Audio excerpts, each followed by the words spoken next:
번째 경기 창원 LG 대 부산 KCC 분석 시작해보겠습니다. LG는 SK 원정에서 패하며 최근의 연승 행진을 이어가지 못했다. 연승을 이어가며 선두인 SK와 승차를 줄이려 했고 모비스와의 2위 대결에서 앞서가려 했는데 3쿼터에 리드를 내준 것이 아쉬웠다. 자밀 원희와 맞상대한 마레이가 19점 17리바운드 4스틸 등으로 밀리지 않았고 전성현이 3점포 6개를 더하며 맹활약했지만 타마요가 부진했던 것이 아쉬웠다. KCC는 정관장에 패하며 연패를 당했다. 최준용과 송교창이 나란히 20분 이상을 소화하며 활약했고 벤치에서 나선 이호연이 볼핸들러 역할을 잘해주며 19점 3어시스트를 기록했는데 정관장의 화력을 막아내지 못했다. 허웅과 이근희 등의 3점포 성공률이 떨어진 것도 아쉬웠다. KCC의 승리를 본다. 마레이와 타마요가 나서는 LG의 골밑은 리그에서 최상위 수준이다. 그러나 최준용과 이승현, 송교창 등이 교대로 타마요를 막을 것이고 라렌이 좋은 컨디션을 이어가는 KCC가 밀릴 이유가 없다. 허웅과 이호연 등이 백코트 대결에서 우위를 점하며 원정 경기를 풀어갈 KCC가 승리할 것이다. 두 번째 경기 서울 SK 대 KT 손익분 분석 시작해보겠습니다. SK는 LG를 잡고 선두를 더 공고히 했다. 모비스를 비롯한 추격자들의 추격 속에 위기도 있었지만 전반기 마지막 길게 연승에 성공했고 후반기 들어와서도 좀처럼 흐름을 내주지 않고 있다. 마레이의 거친 수비에도 25득점을 기록한 자밀원희 외에도 빅3의 두 축이 김선영과 안영준이 나란히 15점 이상을 기록하며 LG의 추격을 뿌리치는 데 공헌했다. KT는 완전체로 경기에 나선 KCC 상대로 원정에서 압승했다. 전반에 54점을 뽑아내는 등 화력이 대단했다. 3점 슛 6개 포함 22.5어시스트를 기록한 허운이 형과의 맞대결에서 우위를 점했고 해먼즈도 20점 이상을 더했다. 경기 내내 허웅을 집요하게 막아낸 문성곤이 3점 슛 3개를 모두 성공한 것도 승리의 원동력이었다. 부상자들이 모두 돌아온 풀 전력이기에 이제 선두권 추격에 나선다. KT의 승리를 본다. SK는 최원혁과 오세근 등 베테랑 듀오가 벤치에서 들어와 어느 정도 주전 선수들의 체력 부담을 덜어주고 있다. 그러나 그 두 명을 제외하면 5분을 책임질 선수가 없다. 박준영과 로메로, 카굴랑한 등 주전급 벤치 자원들이 활발한 로테이션으로 체력전을 이끌 KT가 충분히 해볼 만한 경기다. 세 번째 경기 우리은행 대 BNK썸 분석 시작해보겠습니다.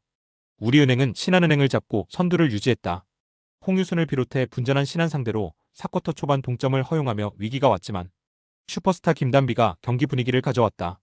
29득점 13리바운드로 두 팀 합쳐 득점과 리바운드 모두 가장 많이 기록했고 상대의 추격이 시작된 상황에서 본인의 득점 외에도 동료를 살리는 넓은 시야로 모멘텀을 가져왔다. 썸은 지난 주말 원정 경기에서 KB에 패하며 1위 자리에서 내려왔다. 박혜진과 이소희가 나란히 결장하는 상황에서도 무너지지 않고 1위를 유지 중이었는데 우리은행에 1위를 내줬다. 김소니아가 30득점 11리바운드 더블더블을 기록했고 이이지마 사키의 후반 활약이 있었지만 3일간 2경기의 타이트한 일정을 이겨내지 못했다. 우리은행의 승리를 본다. 썸이 KB전 이후 충분히 휴식하긴 했지만 여전히 부상자 여파가 크다. 또 김소니아가 늘 김단비와의 매치업에서 고전했던 것도 감안해야 한다.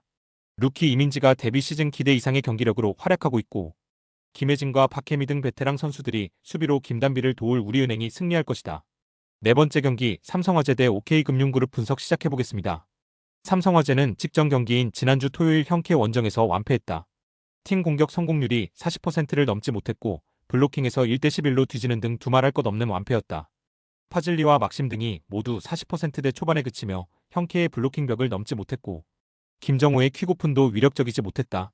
그로 인해 하위권에서 계속 머물며 4위와 격차를 줄이지 못했기에 이번 홈경기에서 반드시 승리가 필요하다. OK는 우리카드전에서 승리하며 길었던 연패를 벗어났다. 크리스가 단 1점에 그친 경기였지만 김건우가 전위와 후위를 가리지 않고 맹활약하며 63%로 27점을 뽑아냈고 신호진도 블로킹 3점 포함 21점으로 활약했다. 크리스와 차지환이 부진한데도 감독이 바라는 토털 배구가 잘 구현됐는데 공격수들을 살린 쇼타의 볼 배급도 안정적이었다.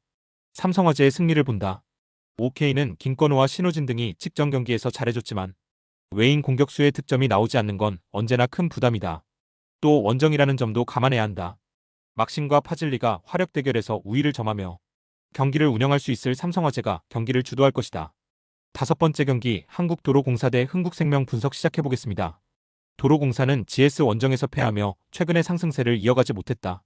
2세트를 역전하며 승점 추가를 노린 경기였는데 상대 주포인 지젤 실바를 막지 못했고 니콜로바가 10개 이상의 범실을 기록하며 자멸했다.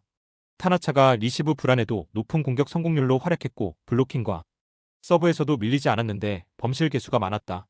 때문에 이 경기를 통해 분위기 전환을 노려야 한다. 흥국생명은 지난주 정관장과의 리턴 매치에서 연승을 따내며 리그 1위를 공고히 했다. 정관장 연전을 비롯해 현대건설까지 추격자들과의 대결이 이어진 최근이었는데 5연승에 성공하며 정규리그 우승을 향해 가고 있다. 안정적인 디그는 물론 공격 상황에서도 48%의 성공률을 기록한 정윤주가 김연경의 부담을 확실하게 덜어줬고 블로킹으로 상대를 압도했다. 흥국생명의 승리를 본다. 도로공사가 나아진 최근을 보내는 건 맞지만 니콜로바 리스크가 언제나 따라오고 있다. 마테이코가 부진하다 하더라도 높이만으로도 어느 정도 힘이 되는 데다. 공수 밸런스가 시즌 초반 연승을 달릴 때의 모습으로 돌아온 흥국생명이 연승을 이어갈 것이다. 스포츠 당첨에 제일 중요한 건 조합입니다.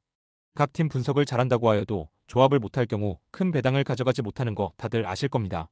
그리고 유튜브에 조합을 올려드릴 수 있지만 좀 더 자세한 정보들과 배당 흐름 및 각종 이슈 등 경기 전까지 어떻게 될지 모르니 조합을 빠르게 유튜브에 올려드릴 수 없는 점 양해 부탁드립니다.